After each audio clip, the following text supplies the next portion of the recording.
We were founded with one goal in mind: to unlock the potentials in individuals and to empower others to empower others. Even though our business model has changed over the years, our purpose and vision have remained the same. In 2018, we started off recruiting corporate talent with the hope of placing diverse men and women in the workforce. Not only was this industry competitive and challenging for us, but it was also challenging for our candidates and our community to find their place in corporations that lacked a diverse and relatable culture.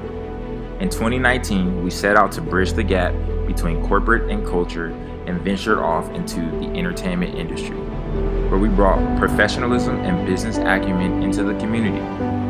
In doing so, we partnered with an organization to roll out an initiative to engage the community.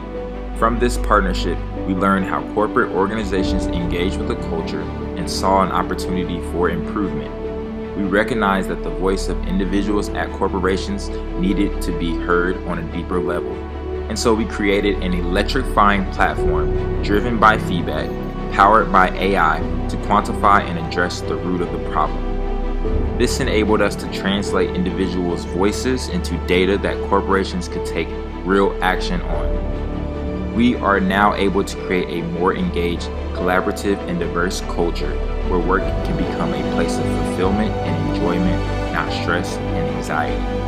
We welcome you to join us on this journey of bridging the gap between corporate and culture and making the world accepting of a more cognitively diverse place.